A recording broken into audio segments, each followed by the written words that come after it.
시편 51편 7절로 13절 말씀을 한 절씩 교독하겠습니다. 제가 먼저 7절 말씀 봉독합니다. 우슬초로 나를 정결하게 하소서. 내가 정하리이다. 나의 죄를 씻어주소서. 내가 눈보다 희리이다. 내게 즐겁고 습기운 소리를 들려주시사 주께서 꺾으신 뼈들로 즐거워하게 하소서. 주의 얼굴을 내 죄에서 돌이키시고 내 모든 죄악을 지워주소서. 하나님이여, 내 속에 정한 마음을 창조하시고 내 안에 정직한 영을 새롭게 하소서. 나를 주 앞에서 쫓아내지 마시며 주의 성령을 내게서 거두지 마소서. 주의 구원의 즐거움을 내게 회복시켜 주시고 자원하는 심령을 주사 나를 붙드소서. 함께 읽습니다. 그리하면 내가 범죄자에게 죄의 도를 가르치리니 죄인들이 주께 돌아오리이다. 아멘. 우슬초라고 하는 것은 말 자체가 상당히 신비롭습니다. 그렇잖아요. 우슬초, 굉장히 신비로워 보이죠. 영어로는 히솝이라고 말하고 히브리어로는 에조브라고 얘기합니다. 자, 그런데 이게 어떤 풀인지에 대해서는 지금도 말이 많습니다. 이것이라고 하는 사람도 있고 또 저것이라고 하는 사람도 있고. 자, 그런데 사실 그것이 우리한테는 중요하지 않지요. 어떤 풀이면 어떠냐. 중요한 것은 그것이 언제 어떻게 쓰이는 풀인가, 이게 중요하죠. 그것이 언제 어떻게 쓰이는 풀인가, 이게 우리한테 중요합니다. 성경에 보면 우슬초는요, 무엇인가를 묻혀서 어딘가에 바르거나 뿌리거나 할 때 그때 쓰는 것이 바로 우슬초입니다. 자, 그런데 이것이 의미가 있는 것은 바로 그 무엇인가가 물감이라든가 뭐 염료라든가 이런 것이 아니라 피라는 데 있습니다. 피. 그것도 그냥 보통 피가 아니라 제물로 드려진 어린 양의 피라는 것이죠. 출애굽기 12장 22절, 우슬초 묶음을 가져다가 그릇에 담은 피에 적셔서 그 피를 문 인방과 좌우 설주에 뿌리고 아침까지 한 사람도 자기 집 문 밖에 나가지 말라. 6월절 이야기죠.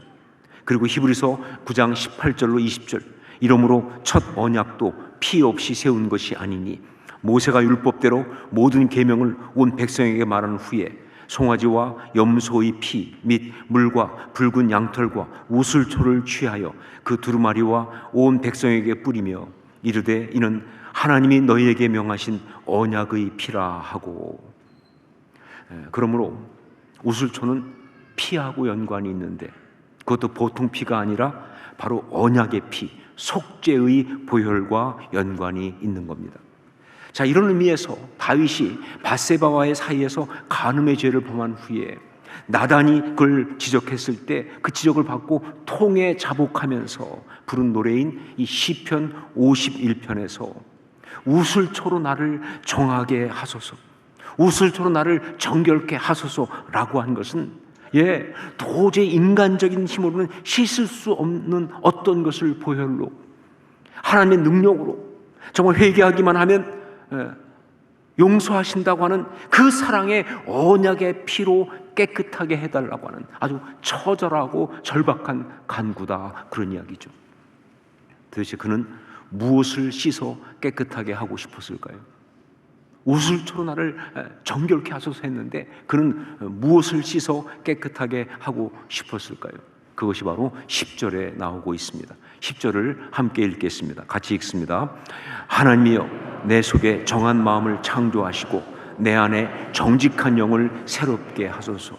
내 속에 정한 마음을 창조하시고, 정한 마음, pure heart 혹은 clean heart, 바로 그겁니다. 하나님 앞에 예배하기 위해서, 아니 하나님 앞에 다시 서기 위해서 무엇보다 정말 보혈로 깨끗하게 씻겨져야 할 부분이 다른 어떤 것보다 마음이라는 것을 그는 알았기에 그래서 이렇게 간구하고 있는 거예요. 내 마음을 깨끗하게 씻어 달라고. 여러분, 우리가 지금 성결을 묵상하고 있는데 그 깨끗함에 있어서 먼저 손이 깨끗한 것, 즉 행동이 깨끗한 것에 대해서 지난번에 나누었습니다. 자, 그런데 이 손이 깨끗한 것만큼이나 또 우리에게 중요한 것은, 아니 어쩌면 훨씬 더 중요한 것은 바로 마음이 깨끗한 것이다. 그래서 말씀에도 보니까 뭐예요? 손이 깨끗하며 다음에 마음이 청결하며가 나오는 거예요. 왜 그러냐? 두 가지 이유 때문에 그렇습니다. 하나는 행동이 더러워지는 것은 결국 뭐예요? 마음이 깨끗하지 못하기 때문에 그런 거니까. 왜 소금이 되지 못하는 무가치하고 허탄한 행동들을 하는가? 왜 속이는 어둠의 행동을 하고 있는가? 이유는 딱 한 가지죠. 그 마음이 부패했으니까, 그 마음이 어두우니까. 그래서 그런 거 아니냐? 바울 사도는 이 점을 로마서 1장에서 아주 날카롭게 지적하고 있습니다. 로마서 1장 29절 이하에 보면 불의, 추악, 탐욕, 악의, 시기, 살인, 분쟁, 사기, 악독 등등의 21가지 더러운 행동이 쫙 열거되고 있어요. 근데 그걸 쭉 열거하면서 그러면서 그것들의 근원적 원인이 뭐냐라고 할 때 그건 바로 하나님을 온전히 섬기지 못하고 하나님 앞에 온전히 순종하지 못하는, 하나님을 알되 하나님으로 영화롭게 하지도 않는, 바로 그게 근원적 원인이다라고 말하면서, 그러나 직접적 원인은 뭐냐? 21절에 나오는 이 말씀, 그 생각이 허망하여지며 미련한 마음이 어두워졌나니, 이것 때문이라는 거예요. 직접적 원인은 그 생각이 허망하여지며 미련한 마음이 어두워졌나니, 이것 때문이라고 갈파하고 있습니다. 생각이 허망하고 마음이 어두우면 허탄하고 어두운 행동을 할 수밖에 없어요. 그래서 마음이 깨끗한 것이 정말 중요하다 하는 것이죠.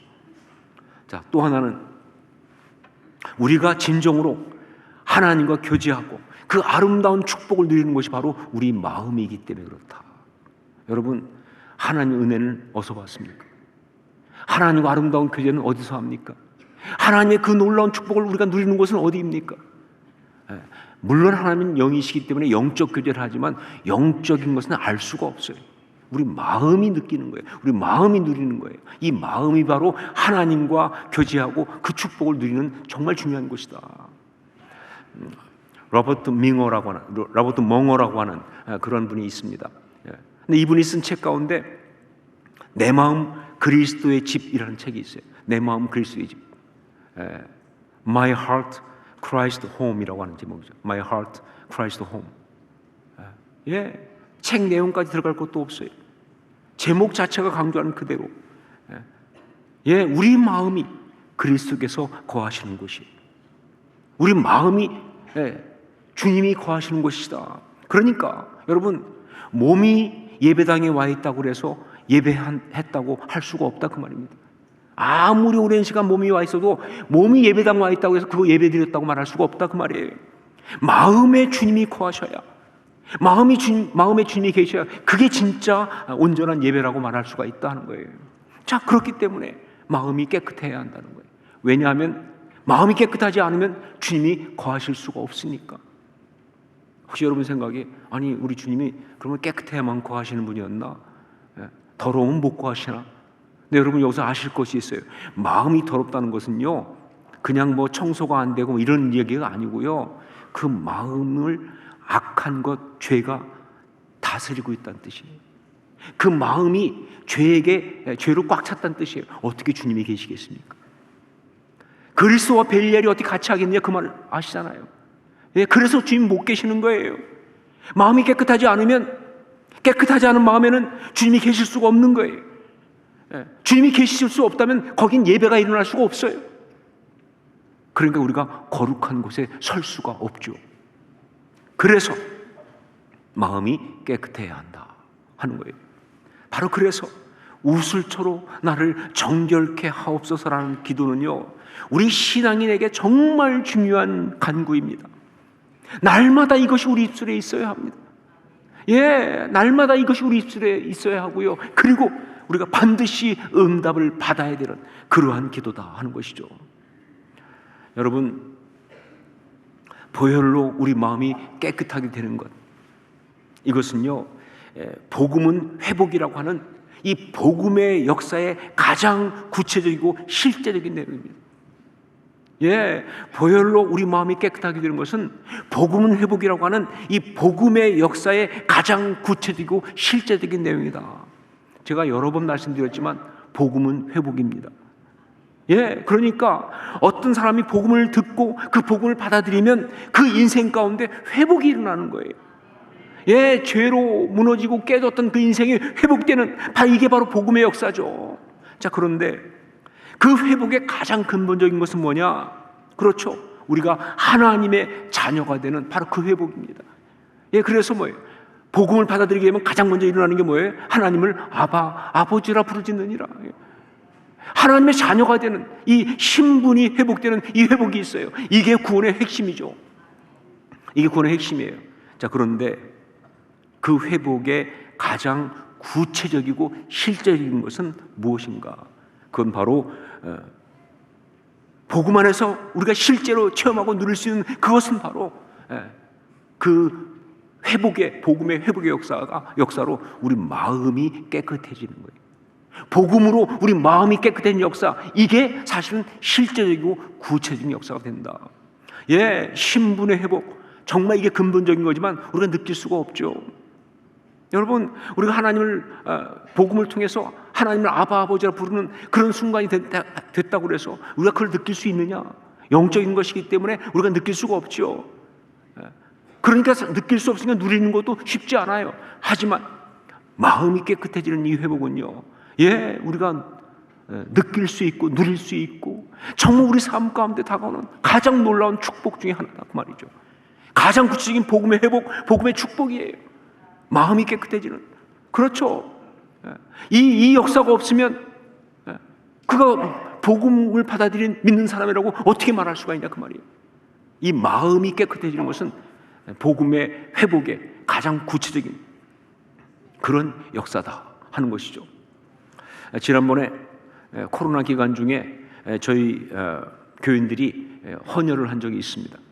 적십사에서 연락이 왔어요.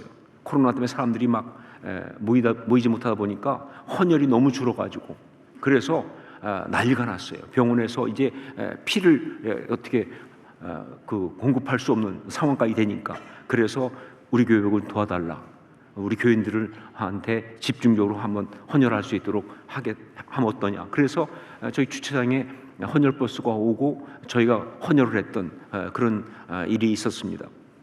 그때 그 행사를 하면서 그 이벤트 이름을 뭐라고 지었느냐? 피로 회복 이렇게 지었어요. 피로 회복. 기억하시죠? 예. 제가 지은 게 아니고 저희 부교육자가 지으신 거예요. 예. 그런데 기가 막힌 이름이죠. 예. 담당 교육자가 지었는데 기가 막힌 이름이에요.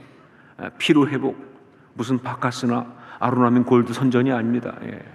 정말 우리가 헌혈을 하면서 그 피로 온전한 복음과 사랑을 전해서 사람들과의 관계를 회복하고 하나님 나라를 회복하는 그런 일을 하겠다 하는 것이 바로 피로 회복이죠. 자, 그런데 이 피로 회복, 이게 정말 아무리 생각해도 기가 막힌 일임이에요. 왜냐하면 이것이 복음의 역사인 것이 맞으니까요. 여러분, 우리 마음이 깨끗해지는 것은 예수 그리스도의 십자가 복음 가운데 특별히 뭐예요? 보혈의 역사입니다. 보혈의 역사에 피로 회복되는 거예요. 보혈의 역사이니까 예수님께서 십자가에서 생명을 주심으로 우리의 영적 신분이 회복되었다고 한다면, 그렇죠? 예수님께 십자가에서 생명을 주고 대신 죽으심으로 우리가 하나님의 자녀가 됐어요. 영적 신분이 회복되었어요. 그렇다고 한다면 여러분, 그러나 예수님께서 십자가에서 동시에 뭐예요? 피를 흘리셨잖아요. 바로 그 보혈로 우리의 마음이 깨끗해지는 마음의 회복이 일어나는 거예요. 예, 여러분, 예수님께 십자가에 피 흘리신 것은 그냥 십자가 과정 속에 있는 어떤 부산물이 아니에요. 그건 굉장히 중요한 영적 역사입니다. 생명을 주심으로 우리 신분을 회복했다고 한다면 피 흘리심으로 그 보혈로 우리 마음이 깨끗해지는 그 마음의 회복이 일어나는 거예요. 예, 마음은 보혈로 깨끗해지는 것입니다. 그래서 복음의 실질적 내용은 피로 회복 맞습니다. 피로 회복되는 거예요. 자, 그러면 구체적으로 우리 어떤 마음이 보혈로 정결하게 되는가? 우리가 우슬초로 나를 정결케 하옵소서라고 기도할 때 그 기도를 통해서 얻게 되는 그 회복의 역사는 어떤 마음이 변하여 정결한 마음이 되는 것인가? 우선 첫째로 그건 더러운 마음, 추한 마음이 정결하게 되는 겁니다. 더러운 마음, 추한 마음. 너무나 많은 사람들이 죄로 인해 그 마음이 더러워져 있습니다.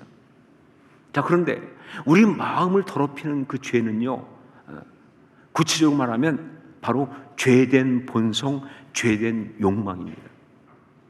예, 우리 속에 있는 이 추악한 인간적 이 죄된 본성이, 죄된 욕망이 바로 마음을 더럽히는 거예요. 그게 마음을 채우고 있을 때 그때 마음이 더러워지는 거예요. 더 구체적으로 말하면 돈이라든가 명예, 권력, 인기, 어떤 성적인 욕망, 이런 것들, 이게 죄된 본성이 되어서 우리 마음을 더럽고 추하게 만드는 것이다. 자, 그런데 여기에서 여러분 가운데 이런 질문이 있을 수 있습니다. 목사님, 돈이 왜 더럽습니까? 아니, 명예나 권력이 왜 추합니까? 인기를 얻고 싶은 것이 왜 나쁩니까? 성적인 욕망은 하나님이 주신 거 아닌가요? 예, 이런 건 절대 나쁜 것이 아니고 더럽거나 추한 것이 절대로 아닙니다. 다 귀한 것이고 하나님이 우리에게 주신 축복인 거 맞습니다. 그런데 문제는 내 마음이 이런 것을 내 삶의 목표와 궁극적인 이유로 삼을 때, 이때 문제가 일어나는 거예요.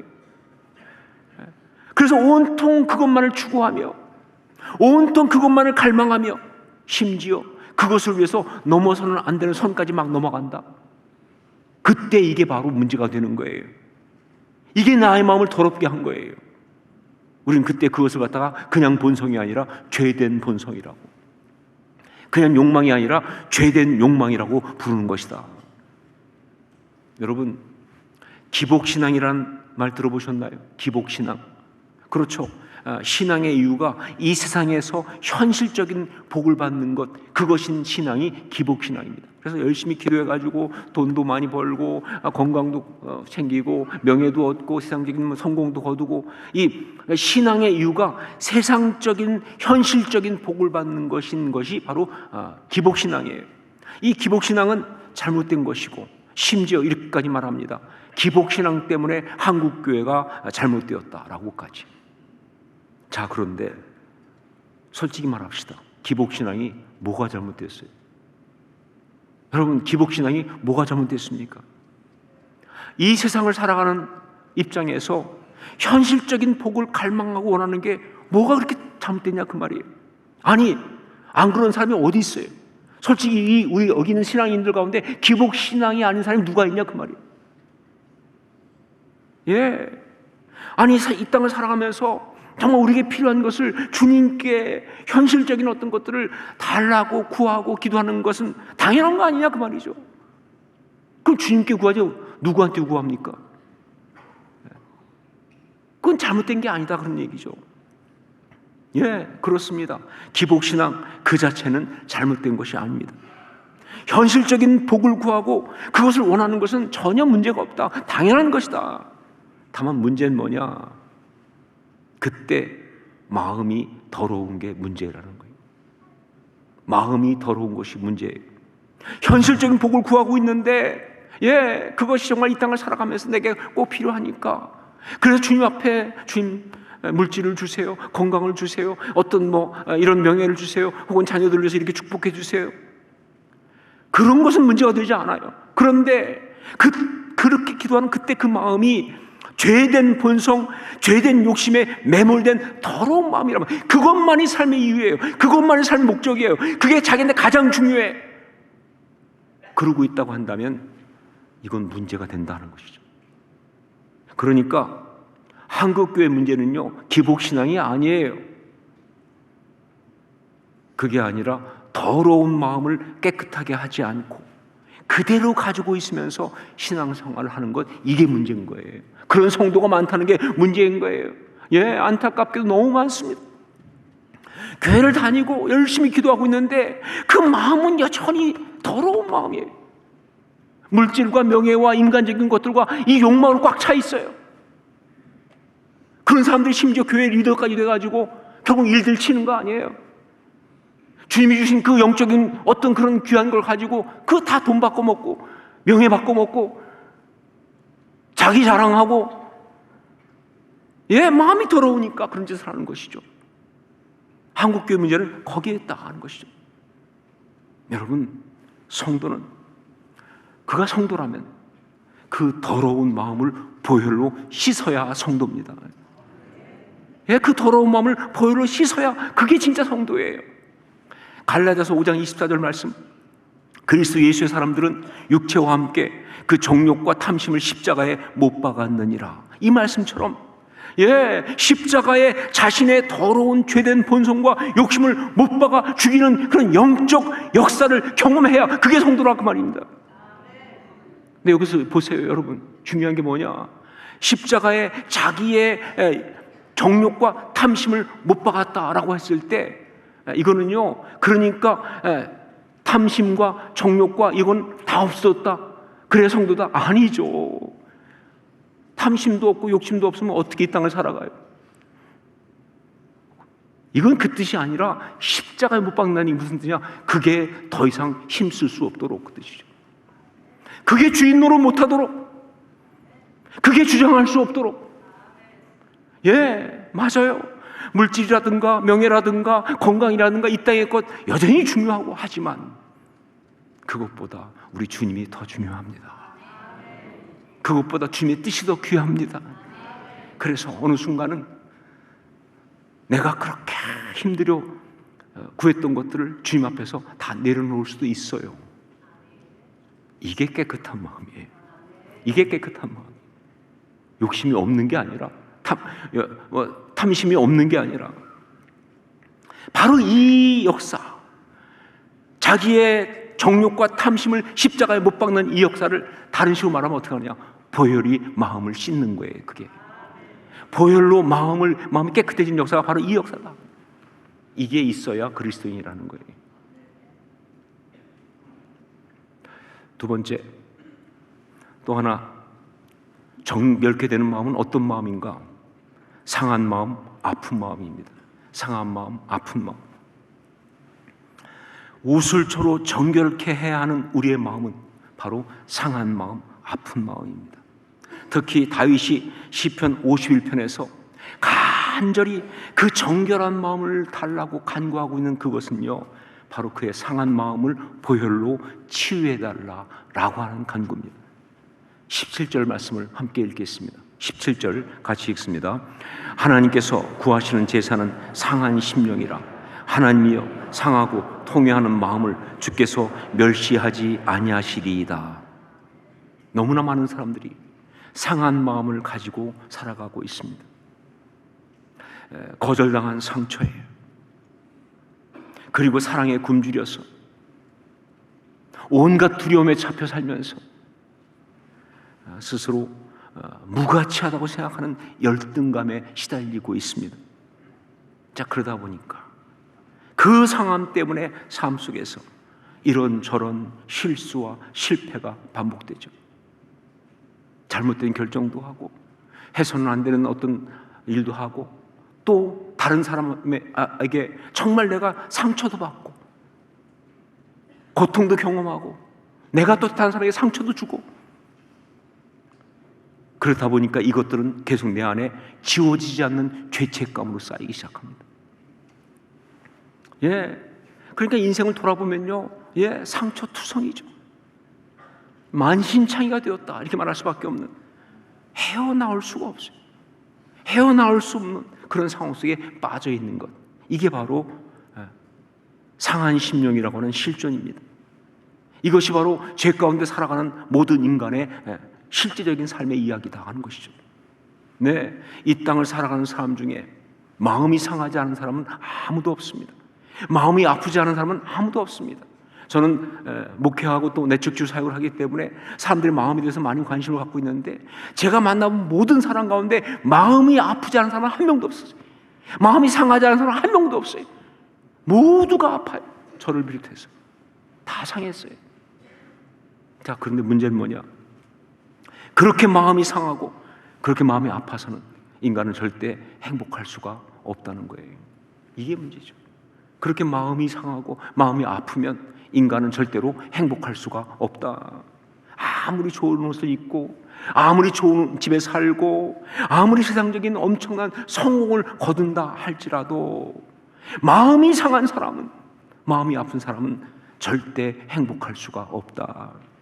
왜냐하면 그 상한 마음을 가지고는요, 그 아픈 마음을 가지고는요, 그 마음이 정결해지지 않으면 세상적으로 편안한 곳, 세상적으로 안락한 곳에 있을 수는 있을지 모르겠지만, 진짜 우리가 행복할 수 있는 곳, 바로 거룩한 곳에 있을 수가 없기 때문에 그래요.